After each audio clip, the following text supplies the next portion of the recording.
welcome to this live Q&A with myself. My name's Haylie. I'm the Education Consultant at EducationCity.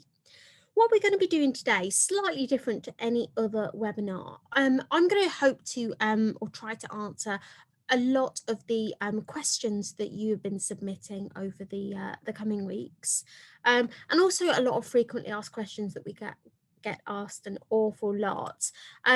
You can see here, these are all of the questions we get asked. There's quite a few of them, from users and assessments to my cities and every other area.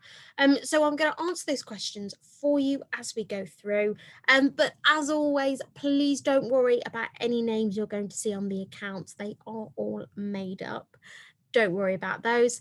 And it is also an English school, so certain areas might appear slightly differently to you if you're joining me today from outside of England.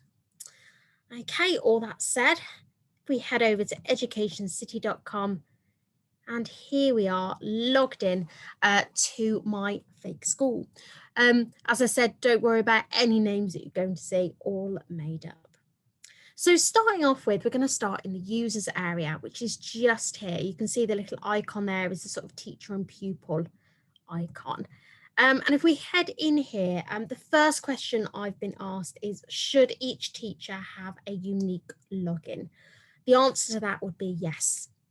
If you're looking at sending work out to students, or if you're looking at reporting through EducationCity, or even if you're looking at exploring the different content that we have, you will need an individual login. And it's really easy to do. In the teachers section, your administrator will be able to do this on the account. Simply click to invite new teachers. You can pop the email address in there. Or if you're looking to invite multiple teachers, you can click to invite multiple, paste in the email addresses and submit.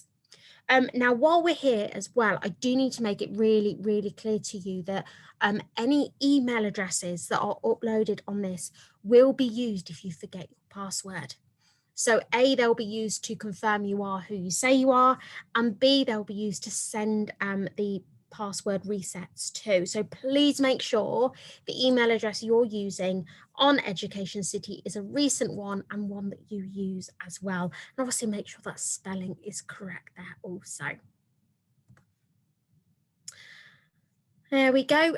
Another question I do get asked quite frequently is, how do you print logins? Really, really easy. Head over to students, the student area just here, and obviously you can print logins for your class, for an individual student, or for the whole school. But the easiest way to find your class just here is to type in your class name as it appears in the class section. So you can see down there, all of my students now in 4EMJ. There they all are. What I can then do is select the box at the top of the list, which will highlight all of those students. Head over to actions and print logins. What this will do is it will create sort of a credit card sized login with the student's name, their login and their password on there. So it's something they can use both in school and at home. If you would rather, we do also have a parent letter. And the benefit of that, if I open it up to show you, is that it's all done for you. So the name is there, the username and password is there. You've got sort of the steps to log in at home for parents, and then some information there about where they can find the homework, what certain icons mean as well. And if you don't want to print these off, you can always download them as a PDF and email out to parents instead if you wish to. There you go. Heading back to the home page, our next question, I find it hard for younger students to log in. Is there another way?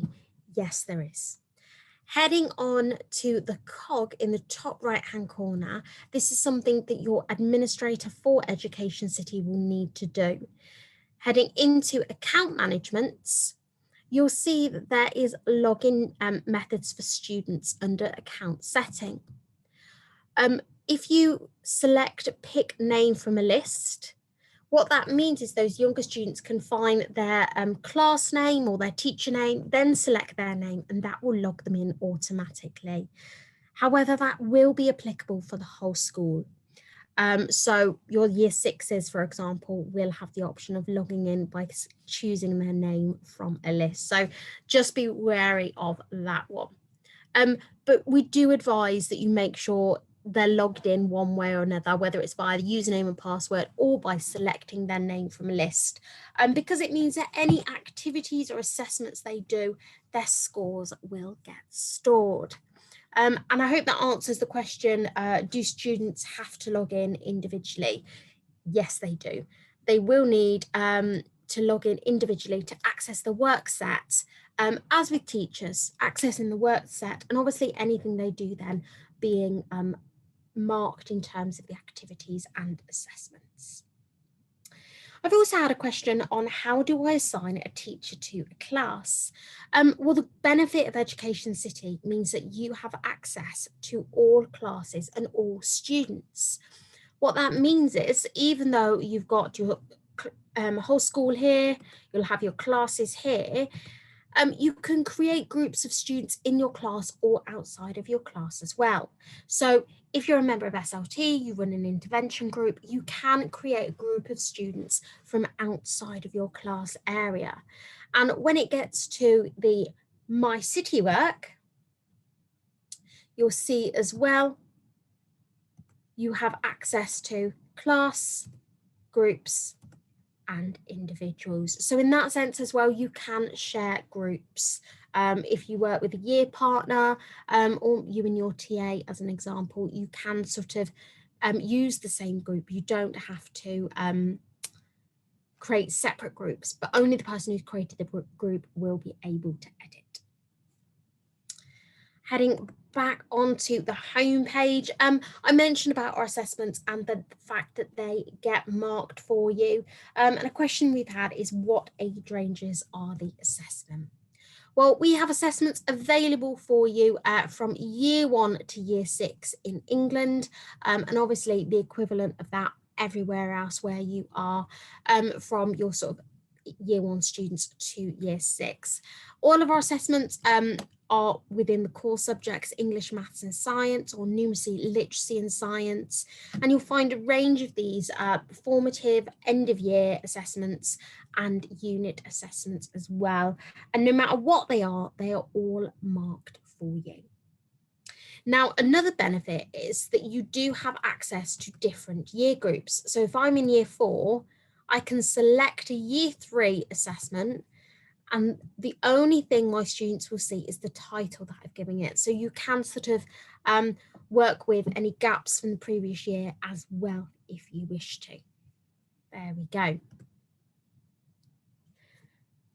Now, I don't know if you know this yet, but our formative and unit assessments, not only are they marked for you, but they will provide students with an independent revision journal. That will be filled with prescribed content based upon the questions that they've gotten incorrect. And that's all done automatically for you by the system. And I have a question here, where can I see these revision journals? Well, the easiest way to find those is within the Success Tracker. And that's this little icon here, the pink icon with sort of the chart feature. If I head into there, we can have a look for a term, a half term, an academic year, key stage, whatever you wish to look for. And you'll find that information. Now, wherever there's an assessment, as you can see just here, just going to filter down the dates just there.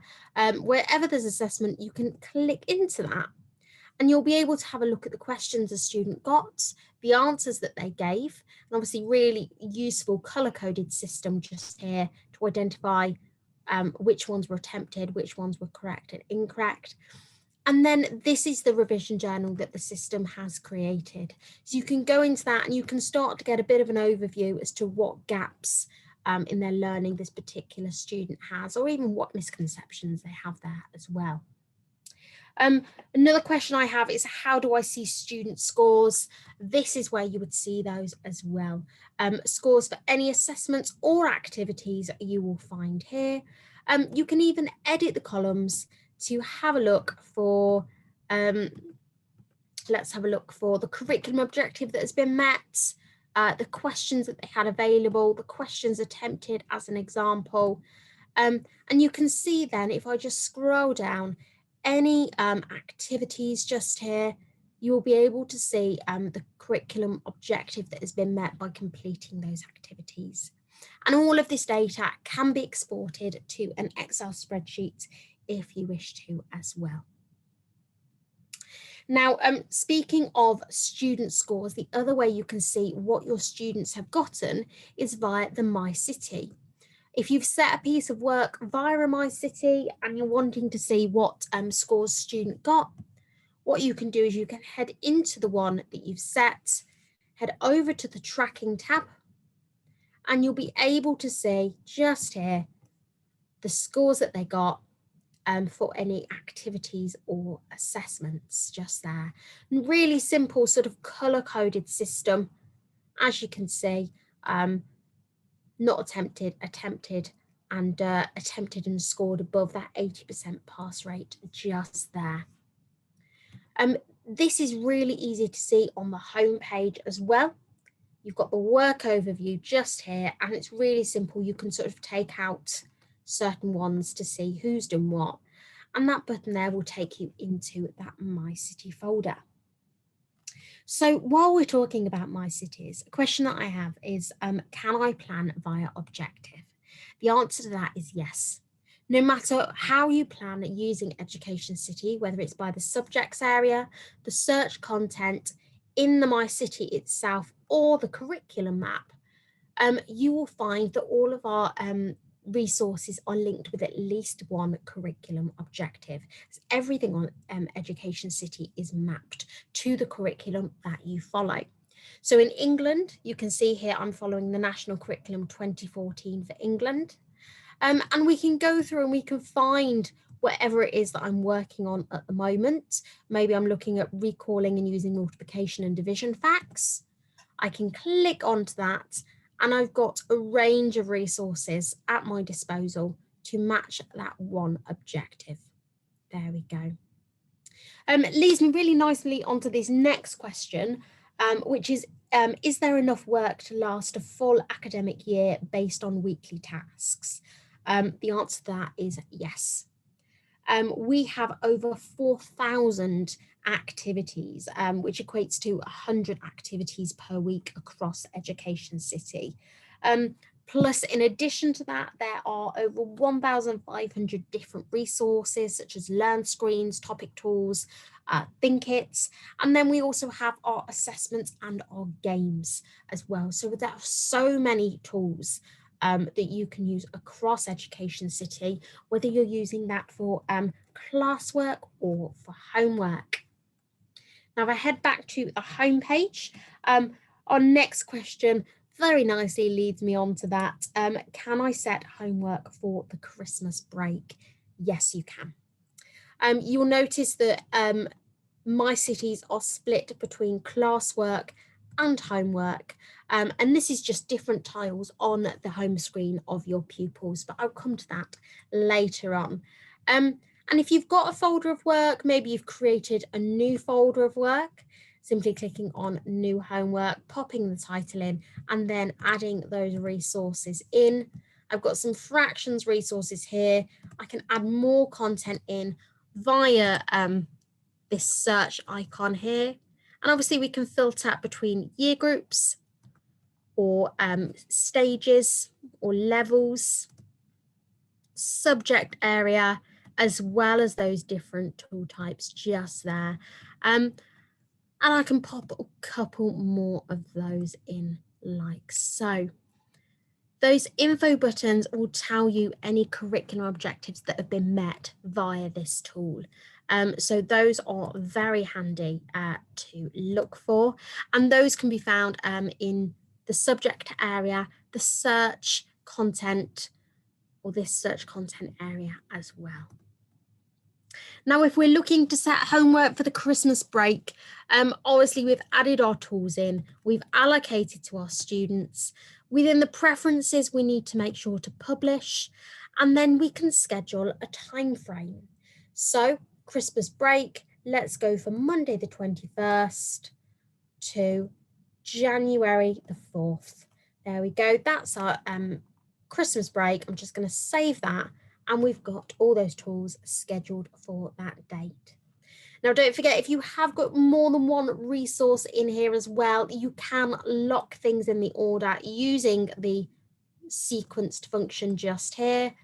That will lock everything in an order. But if you've set things in place that you want children to just dip in and out of over the Christmas period, you can leave it unsequenced there as well. Just make sure to save your changes.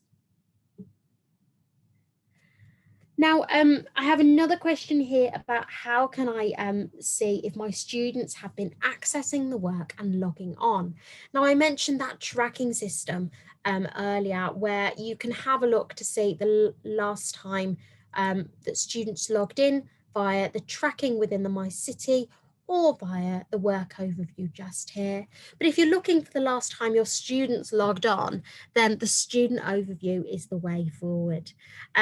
We've got classes or groups again, so you can really differentiate it. And again, you will have access to those different ones. And if we scroll down just here, we'll be able to see the last time that our students logged in via those buttons just there. And that will tell us really clearly when our students logged on, and obviously what work they've been doing as well. Now then, while we're in My Cities, this is something we get asked an awful lot. Can other staff members see My City, My City? And can I share My Cities with other staff? No and yes. Other staff members cannot see any My Cities that you have created unless they are shared with them. So if we take this homework item that I created and sent to my pupils, what I will need to do is select the box next to that particular My City folder, actions, create a copy, and then within here I can move it to classwork if I want to. I'm going to leave it on homework because I want my year partner to see this is homework and maybe see the students that I have allocated this to. Now you can leave that unticked if maybe you're just sharing work across the board and then that particular teacher wants to edit and adapt for their class members. I'm going to click onto OK. It will open up the My City, maybe prompting you if you wish to change anything. But all I'm going to do is I'm going to go back along the breadcrumb trail, and you can see now I've got a copy. Here's my original, here's my copy. Now I'll just show you that again really quickly. Select the box next to the folder you wish to copy, actions, create a copy, and then come back to this page. Because what then you can then do is select the copy, actions, and allocate. So again, selecting that copy, actions, and allocate. This brings up a list of every staff member in the school who has an EducationCity account. So you can work your way through, you can find that person that you wish to share with, click on their name, make sure it's highlighted in that pale blue, and allocate. And you can see that ownership has now been transferred. So if I just refresh this page, you'll see that copy has gone out of my account and that will now be with that other staff member. So you can share things across the My Cities, but the only thing that your colleagues will see is any folders that you've shared with them, but obviously they'll also be able to see any students through the student area. Heading back to the home page, I've got a couple of other questions here. Can EducationCity be used for blended learning? Yes, very much so. It can be used for blended learning, it can be used for distance learning, it can be used for cross-curricular learning. Because don't forget, in addition to our core subjects, we have loads of resources for topical areas such as World War II that you can sort of cross-curricular reference. We do have a number of resources added this year for PSHE and wellbeing as well, so do make sure to check that out. And if I log out now, my next question that somebody has asked me is, what do your students see when they log in? Well, this is what it looks like. They will have their name just here. They'll have their avatar that they can change. And any classwork or homework can be found in these tiles. Now, if they've been set a piece of work and it's due by a certain date, it will say the due by date. And they'll also know which teacher has set the work underneath it just there. But you can see this times tables assessments, they don't know it's a year 3 assessment. All they see is it's mathematics. Now, they also have access to that revision journal. Obviously, any assessment that they've completed, they will have a revision journal for it as long as it's a formative or unit assessment. And they can head into one of those. They've got a summary of their score, the date that they completed it, and they can click to revise and work their way through those learn screens and activities. And this is really useful as well, because obviously it gives parents a bit of a guide as to what their children need to work on. So even if you don't set any work over the festive period, parents will still have an insight on what their students need to work on. And if you've not set anything, instead, maybe you've told them to practice their times tables, they will still have access to the subjects area, and they can head in, find their year group, and start practicing independently. Finally, they have their scores, any activities or assessments that have been completed. You will have the score here, and obviously they can have another go at something to try and improve the score if you've enabled that in the My City Preferences area. They do also have access to our online safety bundle. If people are using EducationCity online, we need to make sure our students are safe. So there's loads of resources in there that children can do to make sure that they are staying safe online. Finally, the last question we do get asked is training free for EducationCity, and how much is it? All EducationCity training online or maybe in the future in person is free as part of your subscription. You've not got to worry about paying anything. And obviously now we also have our free CPD training that you can register for. If you want to know a little bit more, I'll give you my email and you can get in touch. So you can see there's a lot of resources that we do have, and I hope those answers to those questions have helped. If following this webinar or following your use of EducationCity, you've got any questions for us, do get in touch. Our email address there is customerservice@educationcity.com. That's customerservice@educationcity.com with any questions you might have about this webinar, about EducationCity, or if you want to know a little bit more about our free training, whether regular training or CPD accredited. If I don't see you before, I hope you have a lovely Christmas and a well-earned winter rest over the break. And I hope to see you again in the new year. Take care and stay safe. Bye-bye.